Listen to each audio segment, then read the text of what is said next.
2025 और 26 का माली साल का जो बजट है 17,600 अरब रुपए से जायद का, वो आज वजीर खजाना की तरफ से मोहम्मद औरंगजेब साहब की तरफ से पेश कर दिया गया है। दूसरा साल है मुसलसल जिसमें IMF प्रोग्राम के जरिए हम ये बजट पेश कर रहे हैं, तो यकीनी तौर पे IMF की शराइत तो है ही, लेकिन हम हैरान इस बात पे होते हैं सरकारी मुलाजमीन अपनी तनख्वाहों के अंदर तो इजाफा करवा लेते हैं। खासतौर पर अगर हम पार्लियामेंटेरियंस की बात करें, वो नुमाइंदगान जो अवाम की नुमाइंदगी करने के लिए ऐवानों में बैठे हैं, वो अपनी तनख्वाहों में 300% इजाफा करवा चुके हैं। एक बड़ी खुशखबरी आ रही है जनाब, वो आ रही है गाड़ियां खरीदने वालों के लिए, क्योंकि गाड़ियां होने जा रही हैं सस्ती।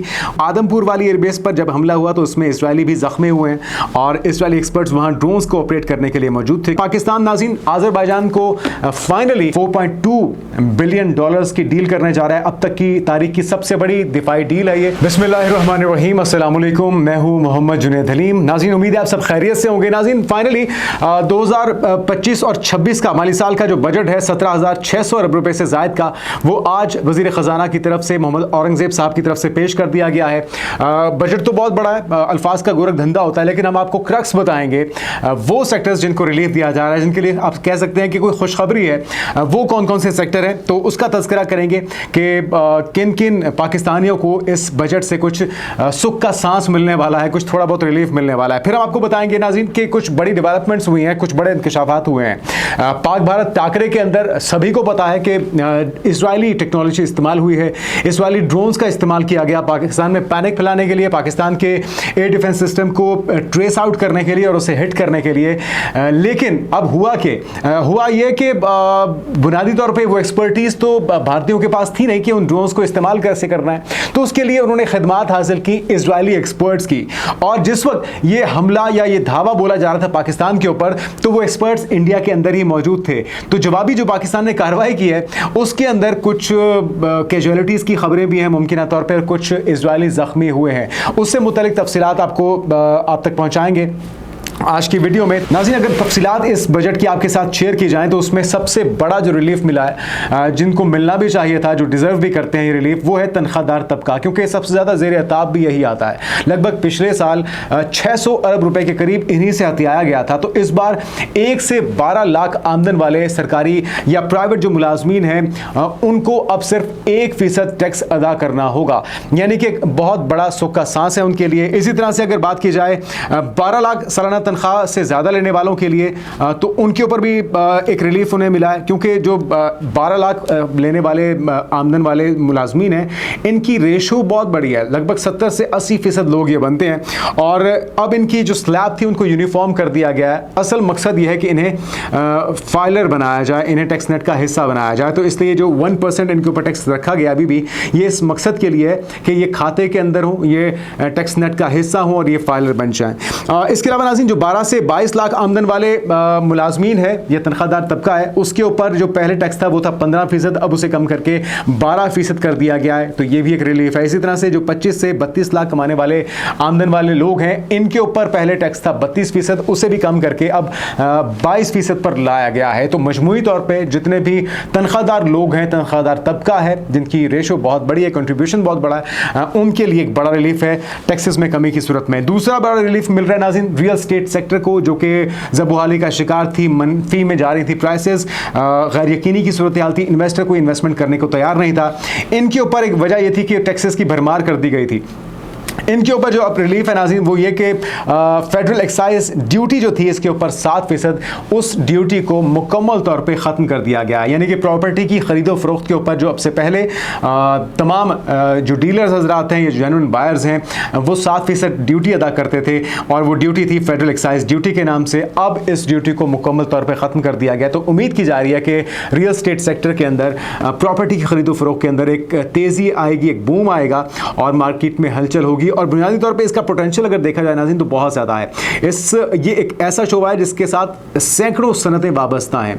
इसके अंदर लेबर है, इसके अंदर आप नाम लेते जाइए, इसके अंदर सीमेंट सेक्टर है, इसके अंदर ईंटों का कारोबार करने वाले लोग हैं, इसके अंदर पेंट का कारोबार करने वाले लोग हैं, इसके अंदर सैनिटरी से रिलेटेड, यानी कि एक पूरी रेंज है, एक पूरी सनत तो है ही, लेकिन उसके अंदर आगे सैकड़ों सनतें वाबस्ता हैं। तो इस वजह से अगर इस सेक्टर को रिलीफ मिलता है तो ओवरऑल जो इकोनॉमी इकॉनमी है इसके ऊपर बहुत मस्बत असरात मुरतब होते हैं। तो इस मार्केट की तेज़ी से जो तवक्को की जा रही है टैक्सेस के ख़त्म होने के बाद, उम्मीद की जा सकती है कि मुल्क की इकॉनमी को स्टेबल करने में ये सेक्टर अहम किरदार अदा करेगा। आपको याद होगा कि इमरान खान साहब के ऊपर काफ़ी तनकीद हुई थी क्योंकि उन्होंने एमनेस्टी स्कीम दी थी रियल स्टेट सेक्टर के लिए कि आप जितना मर्जी इन्वेस्ट करें, आपसे को पूछेगा नहीं कि आपने ये पैसा कहाँ से कमाया है। बुनियादी तौर पे मकसद यही था कि इस सेक्टर को बूम दिया जाए, इसको स्ट्रेंथन किया जाए ताकि मुल्क की इकॉनमी के अंदर ये एक अहम कंट्रीब्यूशन लेकर आ सके।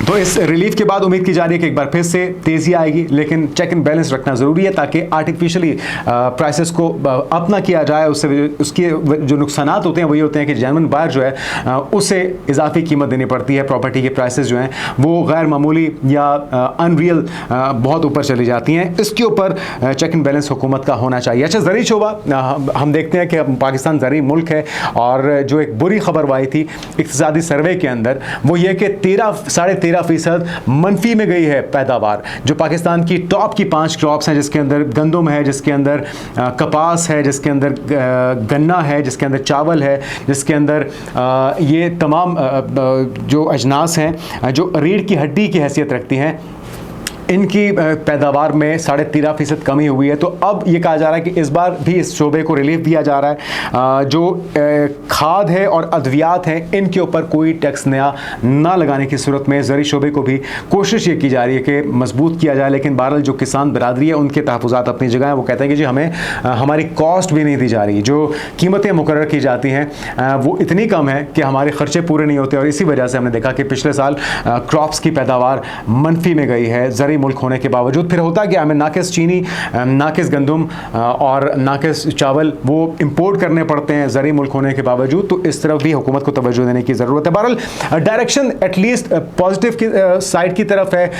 हमारा जो पाथ है वो पॉजिटिव साइड की तरफ है और जो अदाद शुमार सामने आ रहे हैं, क्योंकि ये दूसरा साल है मुसलसल जिसमें IMF प्रोग्राम के ज़रिए हम ये बजट पेश कर रहे हैं। तो यकीनी तौर पर IMF की शराइत तो हैं ही, लेकिन हम हैरान इस बात पर होते हैं कि सरकारी मुलाजमीन अपनी तनख्वाहों के अंदर तो इजाफा करवा लेते हैं। खासतौर पे अगर हम पार्लियामेंटेरियंस की बात करें, वो नुमाइंदगान जो अवाम की नुमाइंदगी करने के लिए ऐवानों में बैठे हैं, वो अपनी तनख्वाहों में 300% इजाफा करवा चुके हैं अभी हाल ही में। और वो अपोजिशन जो कि इनके साथ एक टेबल पर बैठने को तैयार नहीं होती, चाहे वो कोई भी नेशनल इशू हो, इन तनख्वाहों के बढ़ाने के मामले पे और मरात को बढ़ाने के मामले पे वो एक पेज पे आ जाते हैं। चाहे वो PTI हो, चाहे वो कोई अपोजिशन जमात हो, इस मामले पे सभी हम एक पेज पे दिखाई देते हैं। तो ये एक अलमिया इस मुल्क के साथ कि अवाम की सुनने वाला या उनकी हक में आवाज़ उठाने वाला, उनकी दादरसी करने वाला कोई भी नहीं होता। उस पर ना तो PTI सड़कों पे आती है, ना कोई और अपोजिशन जमात सड़कों पे आती है, बल्कि जहाँ पे अपनी तनख्वाहें बढ़ानी है तो वहाँ पे सबको ग्रीन सिग्नल मिल जाता है और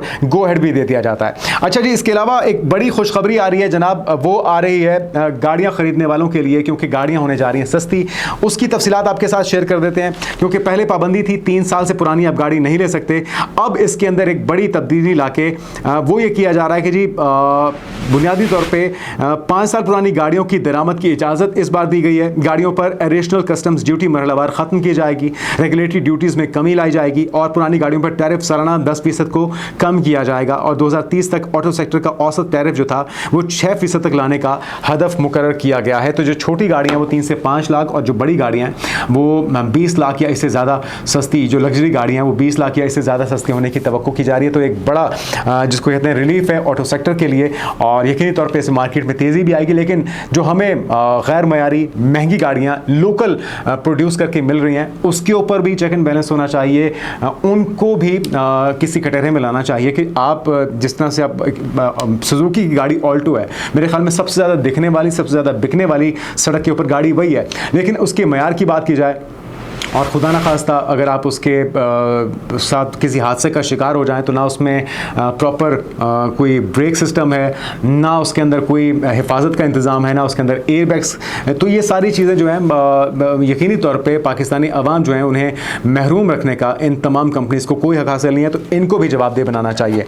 तो ये वो सारे नाज़रीन शोबे हैं। अच्छा, जो तनख्वाहदार तबका है, जो सरकारी मुलाजमीन है, अच्छा उसके ऊपर पहले कहा जा रहा था कि मुलाजमीन की तनख्वाहों में 6% और पेंशन में 7% 10% इजाफा किया जाएगा। वज़ीर आज़म ने इन जो तजावीज़ हैं उनको मुस्तरद करते हुए दोनों को 10% कर दिया, यानी कि अब सरकारी मुलाजमीन की तनख्वाहें भी 10% बढ़ने जा रही हैं और पेंशन में भी 10% इजाफा किया जा रहा है। लेकिन साथ ही अगर बात की जाए पार्लियामेंटेरियंस की, तो उसके अंदर 300 गुना इजाफा हो चुका है, यानी कि जिसकी 1 लाख तनख्वाह थी वो 5 लाख और जिसकी 2 थी उसको 7 लाख रुपया ऑलरेडी किया जा चुका है, चाहे वो स्पीकर कौमी असम्बली हो या अरकान असम्बली हो, मिनिस्टर्स हों, वज़रा हों, ये अपनी तनख्वाहों में पहले ही कई गुना इजाफा करवा चुके हैं और इस बजट के ऊपर मजीद इजाफा हो जाएगा। तो इनकी पाँचों की में इनको कोई टेंशन लेने की जरूरत नहीं है, जितनी मर्जी महंगाई बढ़ जाती है। अच्छा, बजट का जो मामला है नाज़रीन, बजट के अंदर इस बार लगभग 20% इजाफा किया गया है। उसकी वजह आपके इल्म में ही है, क्योंकि जो जारियत भारत ने पाकिस्तान पर मुसल्लत की थी और उसका मुंह तोड़ जवाब कम वसाइल के साथ पाकिस्तान ने दिया है, तो यकीनी तौर पे ज़रूरत इस बात की है, सबसे पहले हमारे लिए पाकिस्तान है, पाकिस्तान का दिफा है, उसकी सलामती है, और इसी को मद्देनज़र रखते हुए 20% इजाफे के बाद लगभग ये 2550 अरब रुपए हैं जो कि दिफाई शोबे में रखे गए हैं। लेकिन इसके बावजूद इंडिया से बहुत कम है।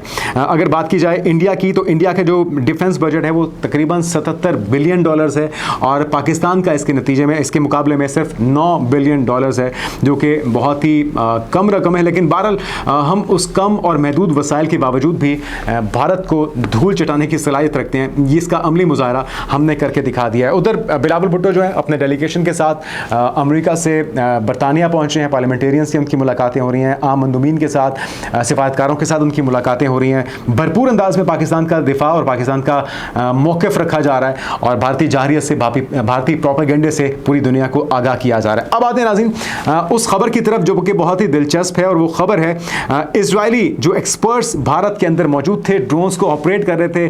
पाकिस्तान के जयद सहाफ़ी हैं, सीनियर सहाफ़ी हैं हामिद मीर साहब, एक पॉडकास्ट के अंदर उन्होंने दावा किया है जिसमें वो कह रहे हैं कि इजराइल के 6 डिफेंस एक्सपर्ट्स इंडिया की एयरबेस में मौजूद थे, जिनमें से 2 एयरबेसेस जम्मू कश्मीर में मौजूद थी। आदमपुर वाली एयरबेस पर जब हमला हुआ तो उसमें इजरायली भी जख्मी हुए हैं और इजरायली एक्सपर्ट्स वहाँ ड्रोन्स को ऑपरेट करने के लिए मौजूद थे, क्योंकि भारत ने इजराइल से ड्रोन्स तो ले लिए लेकिन उनको चलाने की सलाहियत उनके पास नहीं थी। जिस तरह से तैयारी चलाने की सलाहियत नहीं है, महंगे तैयारे ले लिए, राफेल तैयारे ले लिए, सुकोई तैयारे ले लिए, MiG-29 ले लिए, लेकिन क्या हुआ, सबको आपने शर्मिंदगी करवाई, सबकी नाक कटवाई और इसी तरह से ड्रोन्स को ऑपरेट करने की भी सलाहियत इनके पास नहीं थी। तो इजरायली वहाँ पर मौजूद थे जो कि पाकिस्तान के जवाबी हमले में निशाना बने और ज़ख्मी भी हुए हैं। इजरायली एक्सपर्ट वहाँ ड्रोन्स को ऑपरेट करने के लिए मौजूद थे क्योंकि भारत के पास एक्सपर्टीज़ नहीं थी। इस खबर को छुपाया गया है बाकायदा इंटेंशनली, और एक इंडियन जर्नलिस्ट ने इस खबर को कन्फर्म करने के लिए कॉल्स की तो उसको भी गायब कर दिया गया और फिर उसके घर वालों ने मुझसे रब्ता किया क्योंकि वो अब भी मिसिंग पर्सनस में शामिल हो चुका है। ये हामिद मीर का दावा है।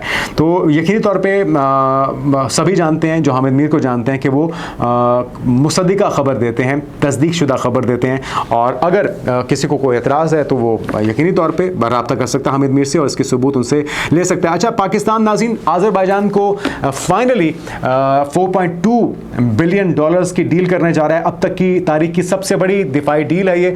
हम ये खबर आपको पहले ही दे चुके थे और अब कंफर्मेशन हो चुकी है। 6 जून को हुकूमत पाकिस्तान की तरफ से ऑफिशियली ये अनाउंस कर दिया गया है कि 40 JF-17 थंडर तैयारे पाकिस्तान आज़रबाईजान को बेचने जा रहा है। लेकिन आर्मीनिया जो कि आज़रबाईजान के साथ उसी तरह से तनाव की कैफियत में रहता है जिस तरह पाकिस्तान के साथ भारत, तो आर्मीनिया भी खामोश नहीं बैठा। वो अब भारत से सुकोई 30 तैयारी लेने का इरादा रखते हैं और उसके लिए अब संजीदा कोशिशें शुरू हो गई हैं। खबर है जी, डिफेंस सिक्योरिटी एशिया रिपोर्ट कर रहा है Armenia eyes India Sukhoi 30 MKI to counter 4.6 billion JF-17 thunder deal with Pakistan Azerbaijan. अच्छा, तो अब ये जो खत्ते के अंदर एक मुकाबला है, ये दौड़ है असला साजी की, वो शुरू हो चुकी है और इसको हवा देने वाला यकीनी तौर पे भारत है और भारत ने पहल की, पाकिस्तान ने इसका जवाब दिया। इस मौके पे आज़रबाईजान पाकिस्तान के साथ खड़ा था, उन दोस्तों में शामिल था जिन्होंने खुल के पाकिस्तान का साथ दिया, इंडिया के मौक़िफ़ की मुखालफत की है। चाइना, टर्की, आज़रबाईजान, ये वो मुल्क हैं। ईरान भी इस मौके पर पाकिस्तान के साथ खड़ा था और जो थोड़ी बहुत डिट्रैक हुआ था अफ़गानिस्तान, तो वो भी वाज़ेह तौर पर अपनी हिमायत का ऐलान पाकिस्तान के साथ कर चुका है। जो अगला फेज़ है यकीनी तौर पे CPEC का, उसके अंदर अफगानिस्तान भी शामिल होगा। तो नाज़रीन, ये अब तक की अपडेट्स हैं और यकीनी तौर पे जो भी इसमें पेशरफ्त होगी आने वाले दिनों में उसे आपको अपडेट करते रहेंगे। अब तक के लिए इतना ही, इजाज़त दीजिए, अल्लाह हाफ़िज़।